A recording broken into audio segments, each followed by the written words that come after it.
described, just to put a face to the name, my name is Chad Matheson, and I serve as the Vice President for Economic Competitiveness here at AREA, the Albuquerque Regional Economic Alliance. We're going to dive into a lot of the deliverables or some of the key areas of focus, but I first just want to shout out our key investors. Kent, thank you so much for serving and participating, more importantly, on AREA's board, and really engaging in the dialogue and the discussion on how we prioritize our key objectives and how we can really galvanize the business community to support new business investments forthcoming in the future.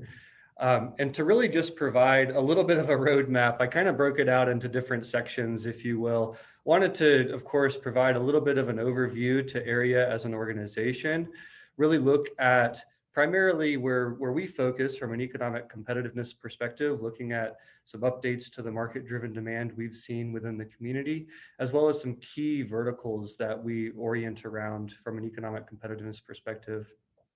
We'll pivot a little bit and highlight some of the most recent labor market trends and conditions data for our region from a comparative perspective. And really the meat of the presentation or the discussion this morning will center around those specific deliverables, and more importantly, how we can extract some key insights for our go-to-market strategy, and then more importantly, our local market improvement strategies here within the region. So just as a little bit of an introduction, I think it's important, the evolution from AED to AREA thematically represents the transition from understanding that our region is competitive from a regional level, right? It's not one specific community, but it is in fact an economic area that is competitive for new business investments. And so just by way of a geographic footprint, we do actively represent and manage projects who are considering these various counties and the various communities within the counties for their new business investments. Our nonprofit organization, we have a 45-member board of directors, and then one of my primary responsibilities is really leading our newly established advisory councils, excuse me. And so to put it in a little bit more context, we really serve as a regional economic development organization that works closely with our state organizations, to include the Economic Development Department inside the state of New Mexico, as well as the New Mexico Partnership. And really, from a regional perspective, we really can represent the business identity for new business investments in the context of industries that we really want to grow longer term at the end of the day. And so by way of some key services as an organization, we're really responsible for looking at and evaluating and understanding the position of the regional market through a lens of the in-depth market analysis. We have to have a firm understanding of not only the current trends and conditions from a publicly available labor data perspective, but we have to really craft strong industry, occupational, and graduate output analysis that aligns to specific investment profiles. And we'll go through this in more detail. Certainly, a primary book of business for us is the project management, that site selection assistance. When we receive an inquiry from a firm that's out of market who is evaluating our region for a competitive economic development project, we make sure that we provide the best quality materials to support the why Albuquerque, Greater Albuquerque in that regard for their project. Obviously, as a regional organization, we have strong connections to those key resources that companies might be interested in connecting to, and we do serve as a confidential single point of contact for those clients. Recently, you all might be aware that AREA as an organization, through its evolution, conducted a recent strategic plan. This is known as the AREA 1.0 strategic plan, and in there we have a mission statement that really describes, our purpose to lead and execute strategies to grow and diversify the economic base of the Greater Albuquerque region. And in that regard, the strategy is really segmented into three primary goals. The first really complements a go-to-market strategy from a business development perspective, really working to establish a national identity as a leading location for business within specific industry verticals. And we'll go through those here in a little bit. Goal 2 really focuses on talent and the changing nature of competitive economic development through a lens of why quality talent matters in the context of an industry and operation. And so organizing specific tactics that seek to both attract relevant talent that aligns to our demand within the regional market, but then also really work on our retention rates from our higher education institutions, really aligning the demand that exists in the region with program graduates that are coming out of our secondary institutions, and really making sure that there's strong communications of those local opportunities for our resident population. And then the third is really where I live on a day-to-day basis, really looking at, from a competitive perspective, the critical location factors that matter to different types of industry investment, and understanding our relative position against a competitive set of peers. So from there, I'm going to pivot a little bit and just kind of go through at a high level some of the key areas of focus from this perspective. You know, in my book of business, if you will, I really like to organize my deliverables into 3 primary buckets at the end of the day. There's that project support bucket, really the why Greater Albuquerque, why would a business choose our region over another, and building a strong narrative or a strong case for support for those types of investments. We take an active approach to understand inventory or available product by way of sites and real estate in our market that align to specific industry investment types. Really, from an institutional support perspective, that's an organizational strategy lens, as well as organizing our key partners across talent, education, commercial real estate, et cetera, to identify potential channels that we could prioritize and resource to really improve our competitive position longer term. And then the partner support vertical really would be a collection of, in many instances, the folks who are on this call this morning, you know, recognizing that if you all have a client and they have specific questions about occupational opportunities or industry density and growth in the market, you can definitely leverage us as a resource and definitely reach out, and we can be able to provide competitive wage analysis or demographic overviews, or specific market profiles through different geographic levels, if you will, from a regional MSA level all the way down to a block group or census tract level. So we can really hone in on neighborhood dynamics from a demographic perspective. Now, so when we think about competitiveness, and when we think about really how we can be more competitive or prioritize initiatives that support competitiveness, I like to organize things into kind of frameworks, if you will.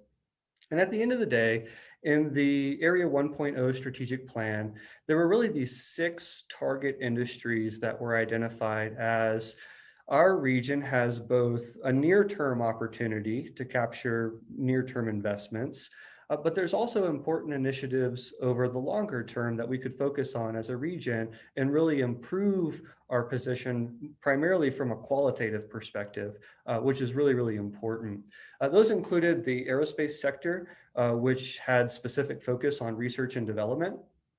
Biosciences in the same capacity, really focusing and leveraging our R&D capabilities and our intellectual capital assets, really working to build a stronger breadth of corporate and professional services, and then leading into the strong growth that we've seen from a digital media and film perspective, really bolstering that growth, as well as looking at manufacturing and renewable energies as longer term potentials for industry investment.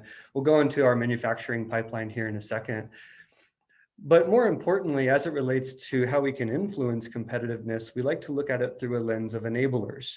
What enablers or what factors would make us more competitive if we were to invest in them and resource them and align them with industry standards of the day?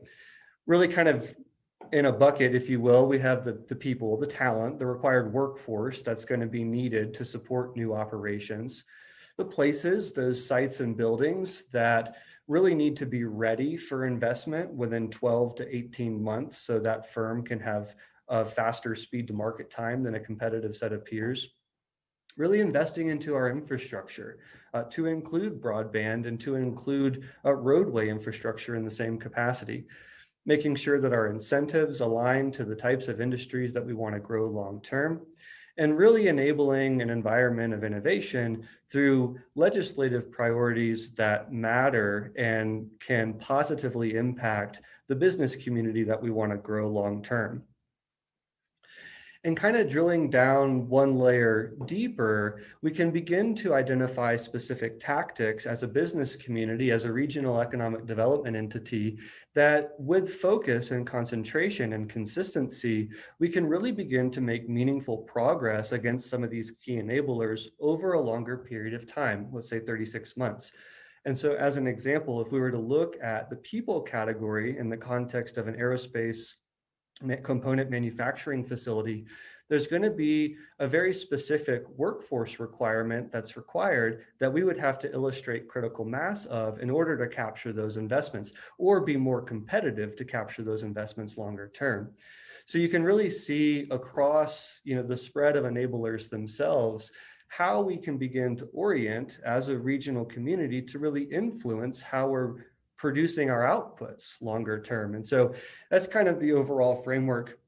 And to provide just an illustration on the vehicle by which a lot of those conversations are happening, we've stood up what I mentioned earlier in terms of these advisory councils. We really want these advisory councils to have really objective priorities, but meet and convene and have very engaging conversation on the impact points or the challenge areas that really matter in the context of their specific industry.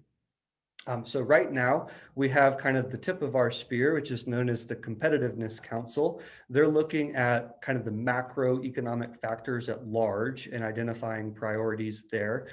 This past year, they've specifically focused on the built environment, that available real estate or inventory.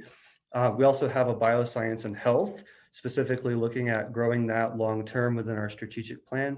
And then we have a Tech and Innovation Council. And what's really interesting about that advisory council in and of itself is we're really looking at the downtown environment, and we're really working to partner with both the Metropolitan Redevelopment Agency and the city of Albuquerque to suggest ways that we can improve the vibrancy of our downtown for not only business investment, but also our resident population.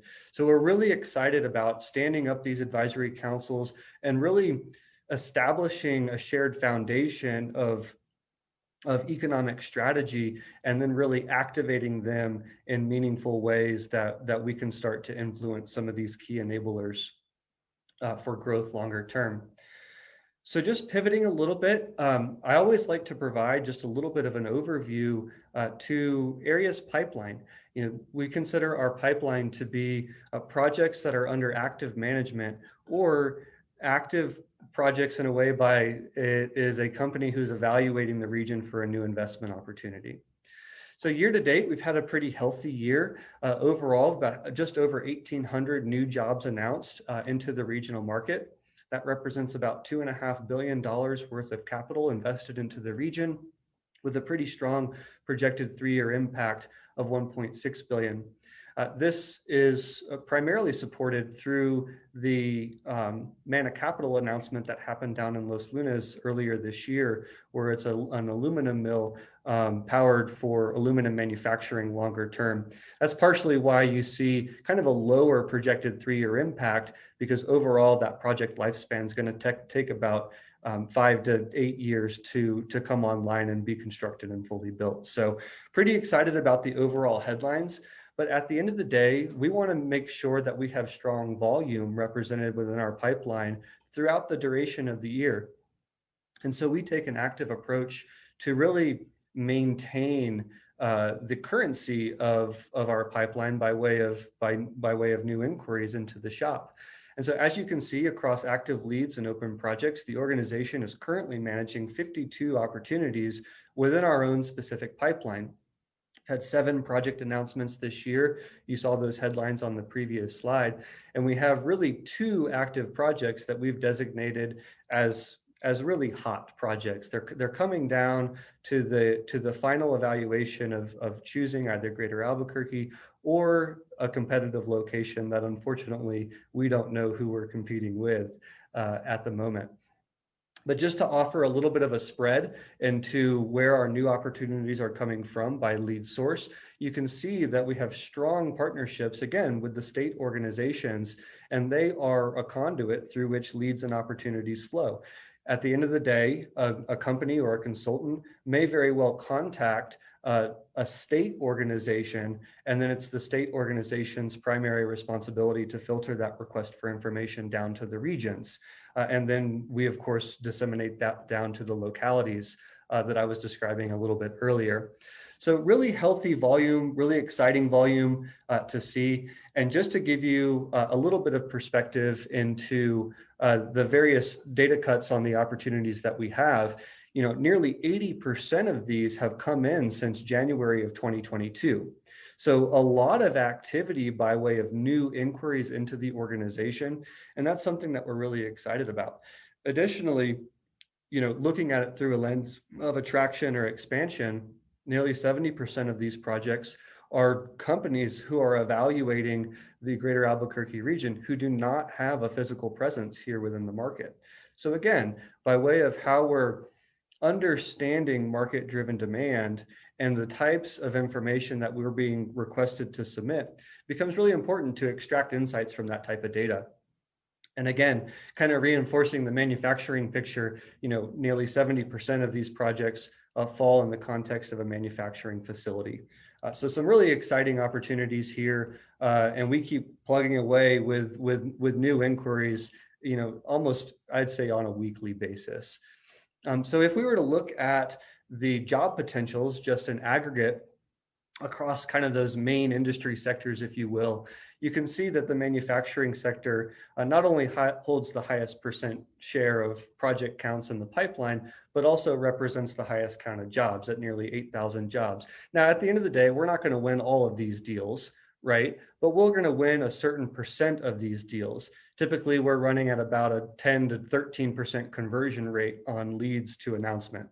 So at the end of the day, in aggregate, jobs within our pipeline right now represent just over 11,000 across these three industry sectors. And one of the exciting things that I'm really excited to see in the pipeline is really the distribution of the job counts by project.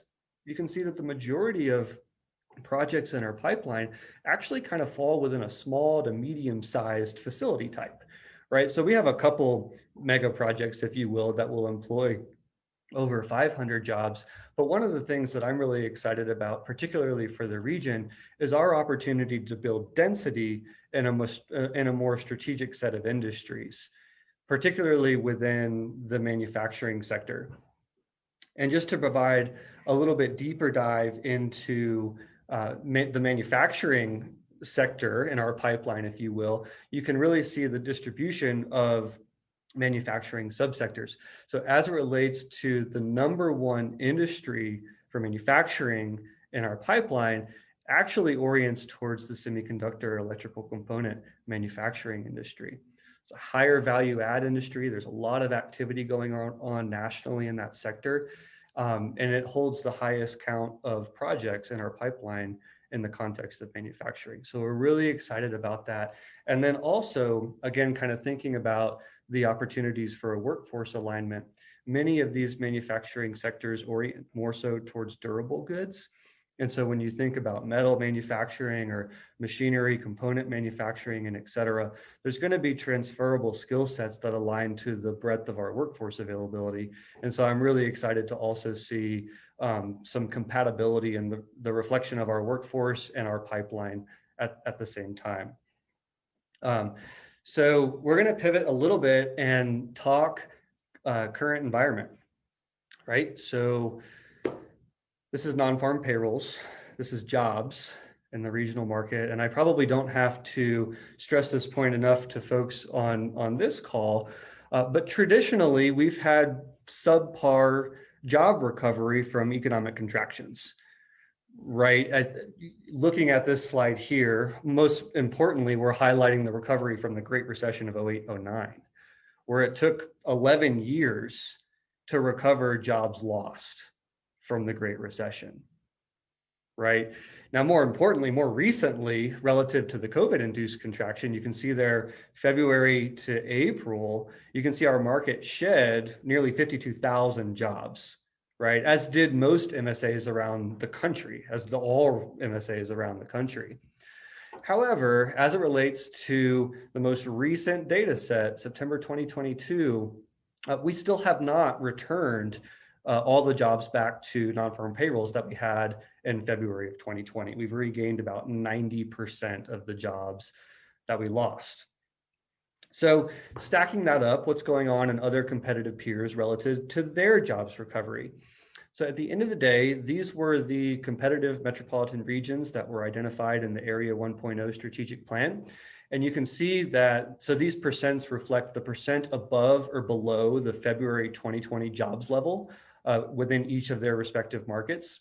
You can see that markets like Dallas, Boise, Phoenix have already returned and are adding net new jobs over and above where they were February of 2020. However, you can see that particularly, let me flip back, you have some recovery through here and a little bit of a contraction here through the summer. And that ultimately has diminished our rate of return. And when you stack it up from a comparative perspective, we're about 1.3% shy of where we were February 2020. But it's not all bad news there. We were working against some establishment growth dynamics. It's important to know that relative to the self-employed or establishments within the regional market that are considered non-employers, they don't show up in non-farm payrolls, right? They would show up in your employed, but they wouldn't show up in your non-farm payrolls necessarily. And so what we're doing here is looking at establishment growth, Q1 2019 to the most recent BLS data, Q1 2022. And you can actually see that from a lens of establishments, we've expanded 14% since Q1 of 2019, right? And that actually ranks quite well, or ranks fifth in the context of the Area 1.0 competitive peers. What you're looking at in terms of the map right here is what's dubbed the Mountain West region, and you're looking at both the raw change by way of establishment counts, by the way of the size of the bubble, and the depth or the hue of the bubble is really the percent change. So just to add, more importantly, national context to establishment growth longer term. So that's a really exciting variable that we'll continue to track, and it bodes well to, and I think it might complement even the changing nature of work, in that if our employers are going to be competitive for jobs, how are they shifting their cultures, their workplace cultures, the attractiveness of their environments to retain or attract new employees that would be added on non-farm payrolls, where many of these establishments might very well be able to operate in a remote capacity and serve more administrative functions as an independent contractor, just as an example. So we're going to pivot, and this is going to be really kind of the bulk of the presentation. I know I'm coming at you all with a lot of data and a lot of information this morning, but I hope that you all are excited to see some of the things that we're doing in the shop, and I'm personally mostly excited to share this section with you. So as it relates to economic competitiveness, as it relates to our economic environment, our job growth, our opportunities to increase our conversion rates for new business investments, and et cetera, we really work to understand kind of four elements of opportunity. The first is we have to understand our competitive position, and we'll go through the methodology by which we do that.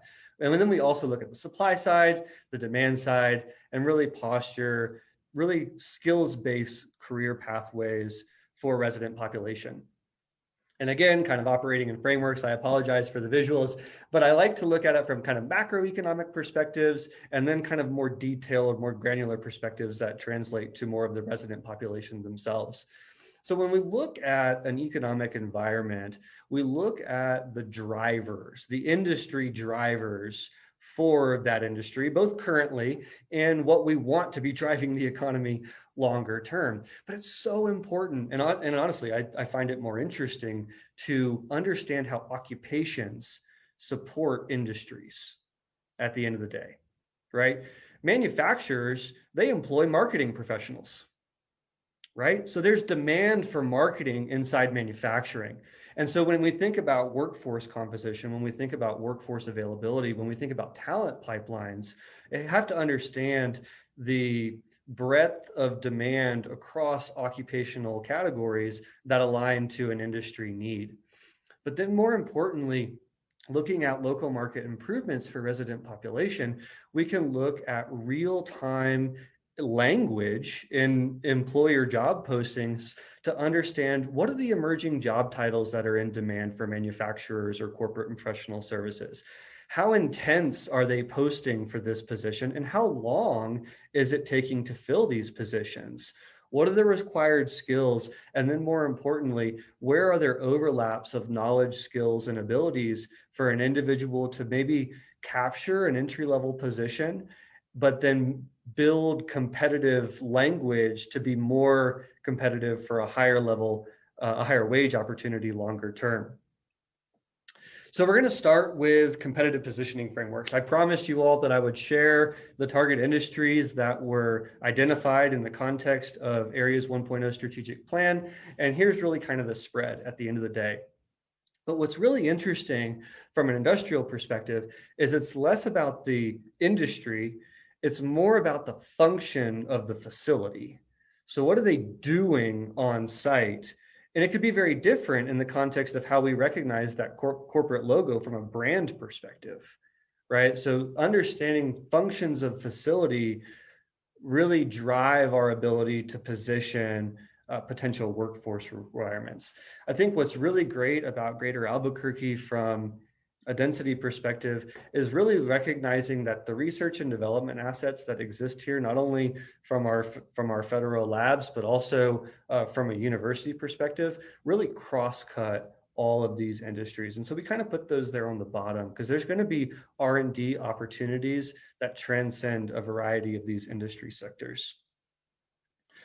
So starting out with the premise of what is competitive economic development and really what does that mean? And the reality is consultants or companies who are evaluating metropolitan regions for their next investment go through several phases of filtering prior to any economic development organization being engaged.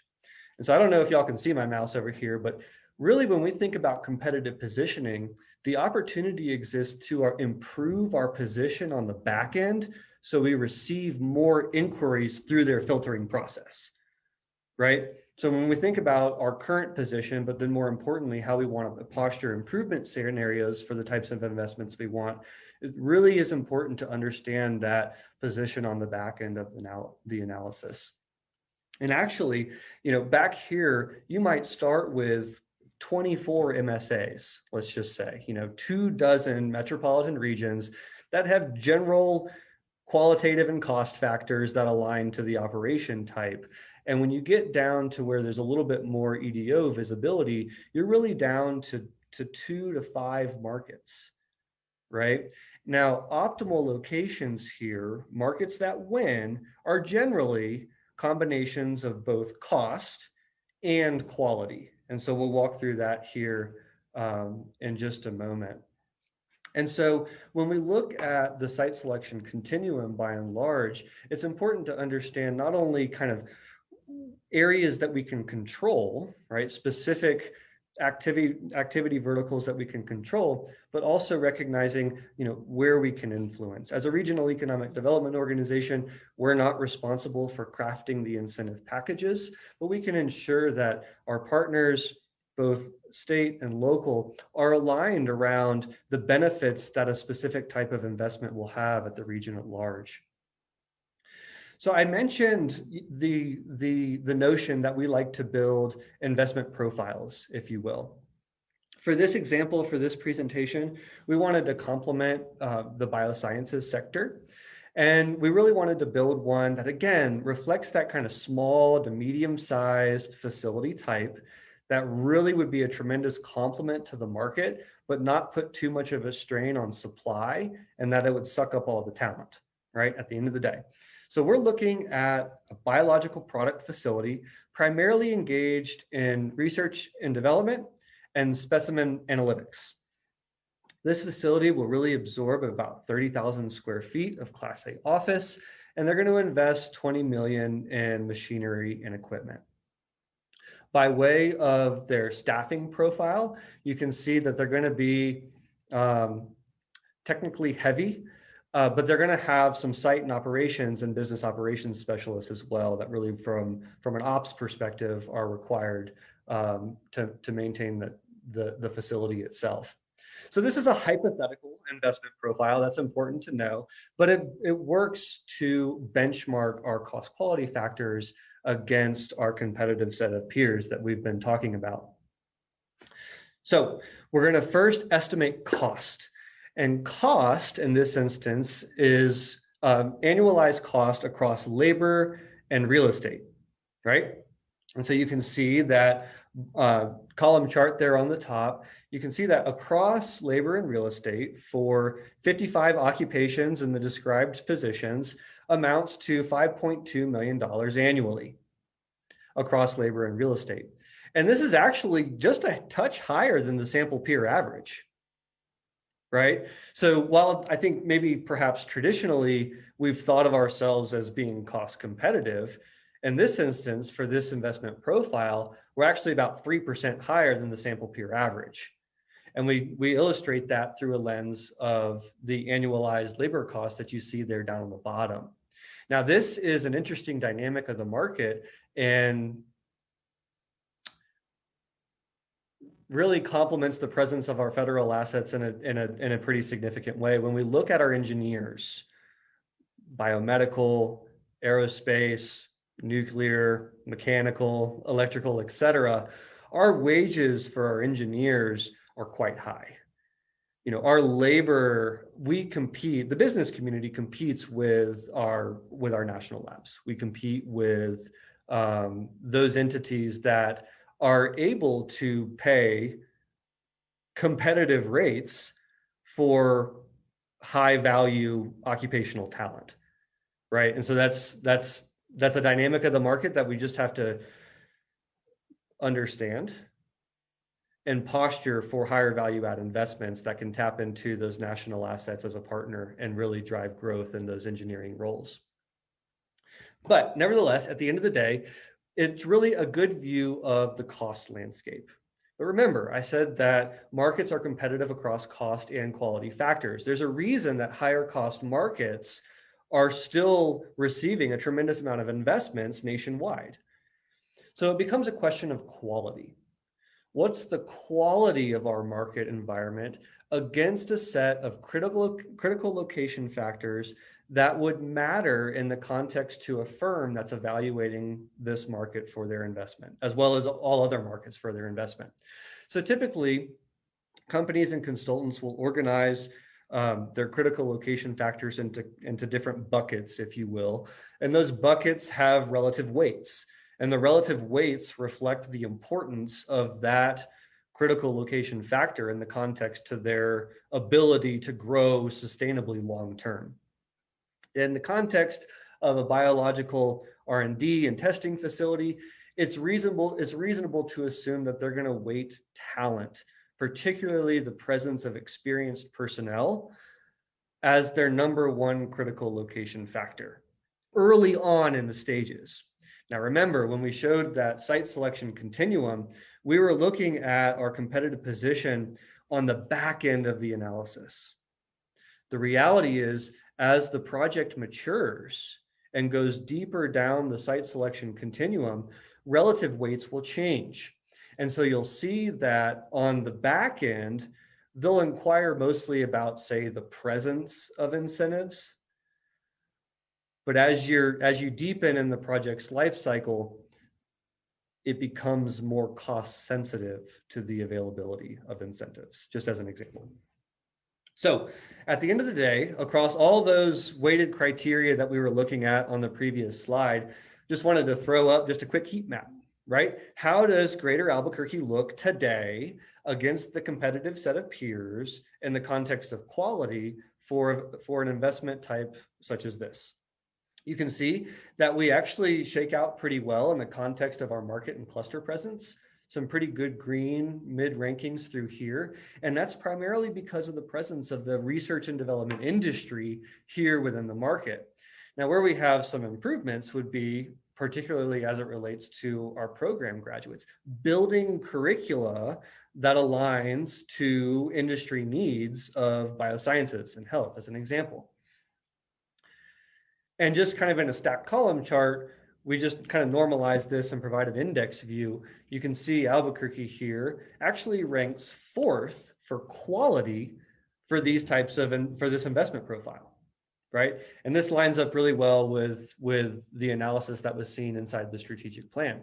But what I love, more importantly, about economic competitiveness and more importantly, local market improvement scenarios, incorporating now an improvement scenario to say, okay, we understand that our 1.73 index score is ranked 4th, but if we were to make incremental improvements on job density, talent output, and et cetera, we can see our relative position increase, all else equal, in other markets. And so at the end of the day, we're getting to this. It is a 4-quadrant cost quality map. It's something that I love to look at, but it really identifies your unique competitive position in the context of this investment opportunity. So you can see ultimately where you want to be. Let me just describe. Cost is indexed here to the sample peer average, where the sample peer average is 100. And then your qualitative score is here on your vertical. Whoops, pardon me. And so ultimately where you want to be as a region is where Salt Lake is, right? And kind of anecdotally, we can understand and recognize that historically Salt Lake has received a tremendous amount of growth and a tremendous amount of investments in the context of biosciences over the past decade. And they posture themselves well in this instance at lower than average cost against this sample set of peers and above average quality.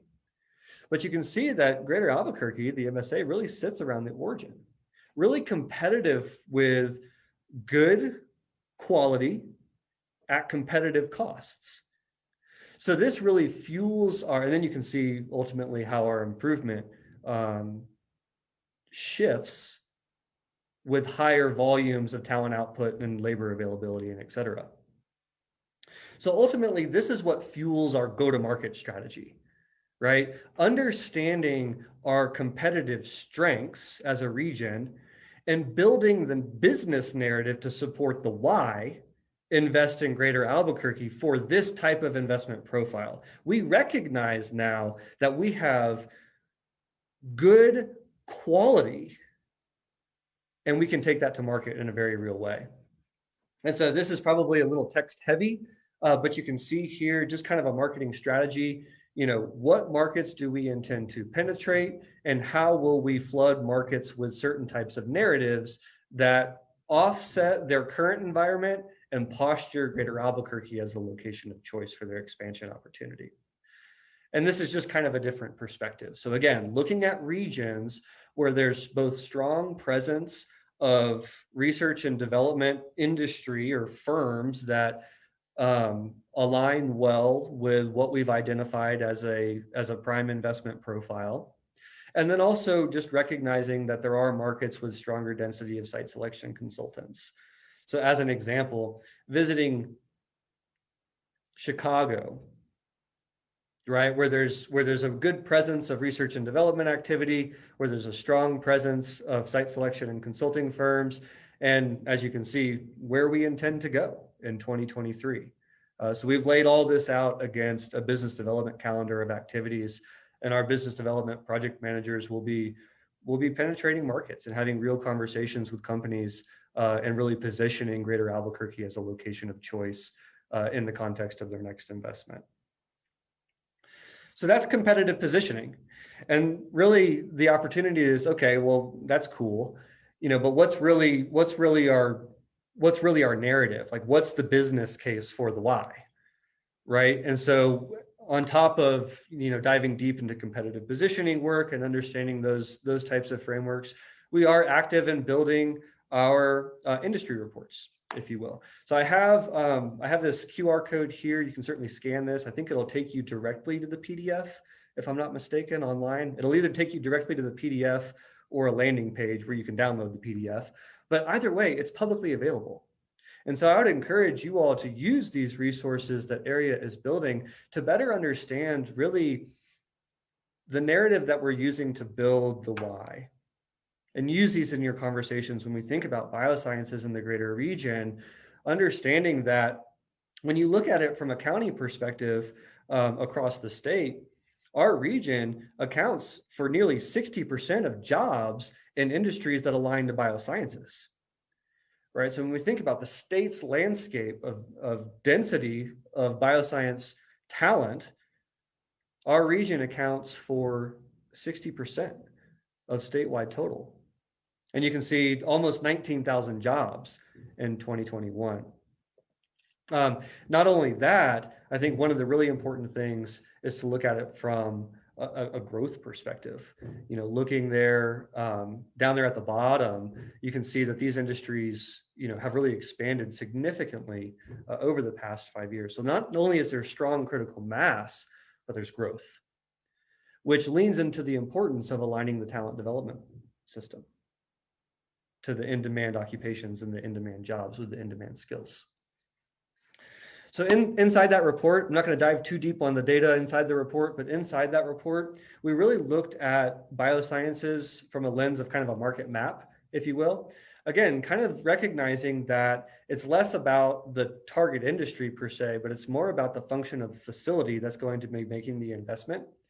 And you can see that that can include things like research and development, also those laboratories that we were talking about, but then the manufacturing sector. And I think when we were looking at the data, what was really interesting to see was that, as I mentioned, that research and development industry has a significant presence here, 14,000 folks employed within kind of an R&D industry. But manufacturing was our fastest growth segment of the biosciences cluster, expanding 70% over the past 5 years. And so when we think about the intersections of R&D and manufacturing, there's a tremendous opportunity for Greater Albuquerque to support investments that are smaller scale by way of footprint, but higher value add by way of what they're producing and what they're developing in their shops themselves. So biosciences isn't the only one. We have also produced one for aerospace that you all can certainly scan and have access to. And then our most recent one, we partnered with NAI SunVista to produce really an industrial market profile.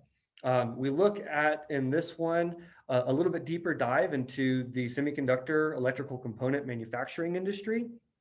And then NAI is providing quarterly inserts that take a current measure or a current pulse of the industrial market here within the Greater Albuquerque region.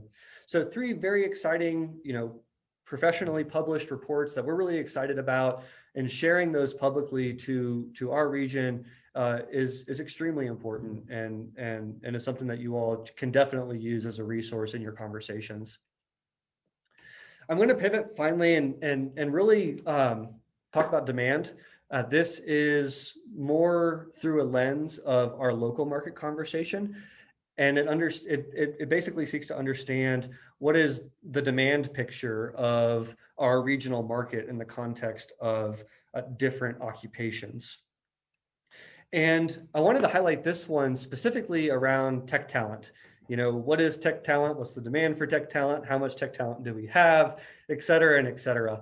But the baseline for this type of analysis, we use job postings analytics. Basically looking at job postings for computer occupations over time to identify growth and demand for tech talent region-wide. You can actually see, indexed to 2010, growth and demand for tech talent in our market has expanded 250%. right? And so you can imagine that this transcends practically all industry sectors, but it reinforces the why we have to focus on skills, technical skills, in a way that complement the emerging trends and conditions of the industry, or quite literally, the employers, right? These are the folks that are actively posting online for occupations with relevant skill sets that we can then communicate to our education partners and our forthcoming job seekers about how to build yourself competitive for a new role as individuals into the workforce. But just looking at it from an industry perspective, certainly, reinforcing the presence of our research and development industry here within the region, that scientific, professional, technical services is our #1 industry demanding tech talent. Of course it is. It's your computer systems designs, it's your computer programming, and even your engineering services fall in there, and computer engineering would be in that category. But you can also see a pretty strong emergence. Look at the growth in tech talent for manufacturing, as an example.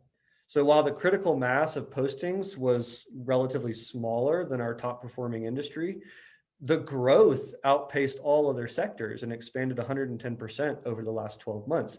So when we think about who and what they need by way of skills to be competitive for a position in the context of manufacturing, reinforcing the importance of technical education, computer familiarization becomes very, very important and a high priority for how we can increase our retention rates in the regional market. And so we like to ask a question, with this strong growth and demand, how well is that served by local graduates from secondary education in our regional market? And so we can plot this along a continuum of the typical entry-level education that's required for a specific occupation and posture that against the projected annual openings for that position and the current output of students from computer and information sciences as a zip code. So you can see that the primary education vertical where we have a projected shortage of graduate outputs falls in the context of our bachelor's programs. These would be things where typically like a software developer would require a bachelor's degree and things of that nature. At the end of the day, we know and we recognize that certification programs are in demand and very important, that individuals can get quickly and can align with market needs. So in conversations with CNM and UNM, we do take an active approach to both illustrate this data, but then understand the underlying principles of what are some certification programs that are employer verified that align to their specific talent pipeline needs at the end of the day. But it's really interesting when you lay it out kind of again on a continuum picture. And then again, just from a skill sets perspective, we're looking at this instance of looking at skills that are in demand within employer profiles for computer occupations, and then posturing about that against the frequency of those same skills in online professional profiles. So what you can see that in terms of a technical skill, that agile methodology is ranked #2, but there's an 11% gap by way of its frequency in postings and its frequency in profiles. So for a job seeker, for an individual that wants to be competitive for a computer occupation in our market, it would bode well for them to posture their expertise in agile methodologies to be more competitive for occupations in the regional market in this context. And you can actually see, even as it relates to the most in-demand programming language, it's very important for us to not only analyze and detail what's in demand, but ensuring that our secondary education is providing curricula that aligns to Python as a programming language to ensure that our forthcoming job seekers are familiar and can manage this type of programming language. So I'm going to pivot, and then this will be the final section.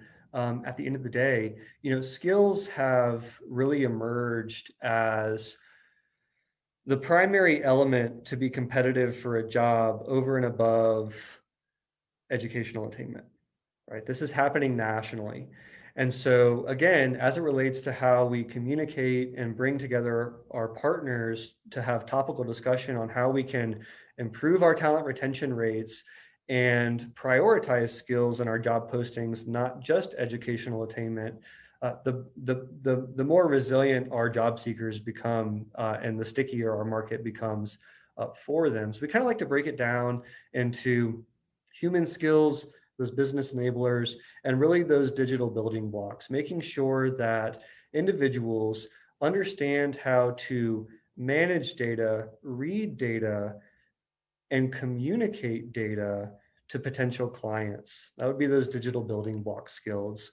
Really understanding design, how we communicate information, that augment business processes can really be seen as those business enablers. And then those human skills, right? Your ability to be creative, your ability to work as a team. No lie. And depending on which occupational vertical you're looking at, I've actually seen team building as the number one soft skill that's in demand for that occupation, right? So again, as it relates to how job seekers are positioning themselves to be competitive for opportunities, we can really see an emphasis on those business enablers, those digital building blocks, and oftentimes those are overlaid on the foundation of the human skills.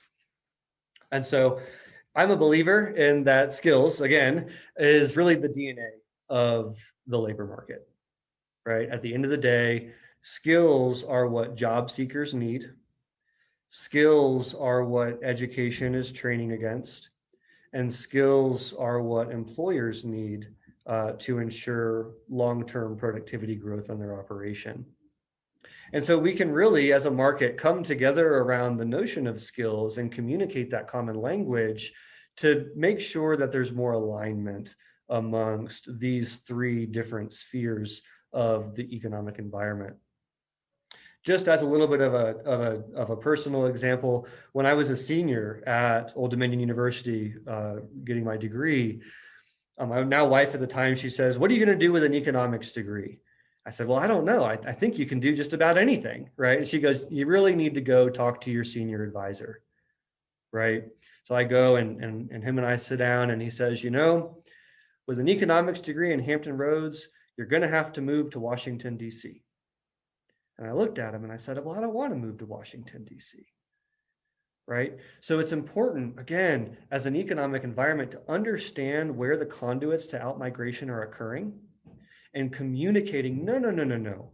You can choose to leave should you wish, absolutely. But there are quality opportunities here for you within the regional market that you can be competitive for, aligning yourself around these knowledge, skills, and abilities.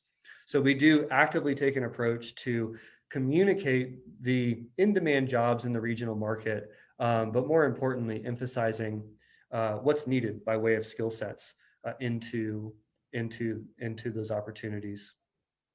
So finally, I think that at the end of the day, when we think about prosperity, when we think about what it means to be a prosperous economic environment, the reality is it's more than GDP, it's more than household income. It's the relationships that we have as organizations, as economic influencers within the region, and how effective we are in building strong connectivity for the outcomes that we want longer term. So just stated on the slide, a truly prosperous region has effective institutions, quality job opportunities, and people who are economically stable and have necessary skills to hold those quality jobs. You heard mention in the bio brief, looking at, in what was the Greater Memphis region, looking at the economic environment through a lens of foundations, enablers, and outcomes, and servicing it through a lens of, we have to improve the economic stability of our resident populations for those who can and want to work, at the end of the day. And once we improve those access points to education, transportation, childcare, reliable utilities, et cetera, making sure that there's an on-ramp for a quality job with a quality employer that can improve their outlook for growth long-term. That's prosperity. And what's great about an economic environment is that it's ever changing. And so our conversations can never be dull, but we have to understand that action is required to really make positive improvements to the market long-term. So at the end of the day, economic strategy, economic environments are really open networks. And to improve the outcomes or the productivity of the economic environment, we have to begin with these types of conversations, and we are. And so we're really excited about certainly the next 12 months, the next 24 months, the next decade of transformation that can be realized with consistency amongst our business community, our educational community, our resident population, and all of our community partners in the context of the economic environment. So I appreciate you all having me this morning. It was an absolute pleasure to go a little bit deep into some of my book of business and what we do on a daily and weekly basis. And I just thank you for having me, and I look forward to connecting with you all in more detail later on. Does anybody have any questions they would like to ask Chad before we log off? I have a question for Chad. This is Kim Kegel. Hi, Kim. Hi, Chad. Thanks so much for being here. I really enjoyed your presentation, and I'm so impressed with your digital building block skills. So you were listening. Well, it was like, wow, this guy can really slice and dice and explain and understand data so well. Well, I was nervous. It might be a little too much, so I appreciate that. Well, my question is actually more towards the beginning of your presentation. There was a map that you had up of the counties that were encompassed by area, this group, and it looked to me like it all went north, and Valencia County was not on that map. Did I read that properly? And if so, why is that? No, Valencia County is definitely a part of the counties that we represent. So I think the easiest way to say it is we represent the metropolitan statistical area. And so that is Sandoval, Bernalillo, Valencia, and Torrance. And all of the communities in between from a lower level geographic perspective. What's really great is through a conversation with, through Danielle, was it this slide here? Yes. Okay, there, I see it there, yeah. Yeah, no worries. So what's really interesting, and through conversations with Danielle Casey, our president and CEO, and the town of Edgewood, which is actually located in Santa Fe County, came on board as a public sector partner to the organization. So we're really excited about not only the economic development professionals who engage on a daily, weekly, monthly basis with the group, but also the recognition that the broader economic area is interested in having some of these discussions too, which include the town of Edgewood, which is really, really exciting. And we encourage that participation, and we really value it at the end of the day. So does that mean you would consider adding areas into the group that are in counties that aren't served, like the Edgewood area, or would you consider just adding in that whole county? But then Santa Fe isn't really Greater Albuquerque; it's kind of its own animal. Yeah, I think when we look at the larger economic area or the combined statistical area, there is commuter connectivity between like a Santa Fe and Greater Albuquerque. Certainly there is, but not enough to group them into the metropolitan statistical area, right? So I think those conversations could and should be had. And we've engaged with Santa Fe, certainly in conversations about kind of what it is we're up to, kind of how we can add value to one another from an economic development perspective, and what are some challenges our markets are experiencing, particularly in some instances related to housing. And so what are some creative housing strategies that they've experienced and that they're going through? And how can we learn from that and take that back to our business community and our local electeds to, kind of help better inform, what's going on more locally, more regionally. Great. Thanks very much for that. And I appreciate you being here. And I'm glad you're working on this team. You seem to be a real asset. Thank you. We try to have fun on a daily basis, but some days are better than others. Depends how deep we are in the weeds. Are there any other questions?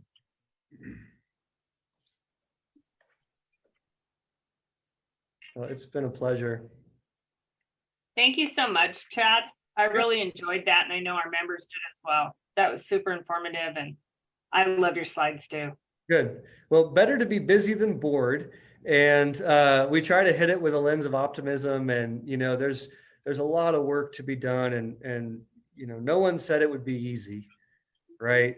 But I think consistency is key at the end of the day, and if we can reinforce those connections, then we're better off as a market for it.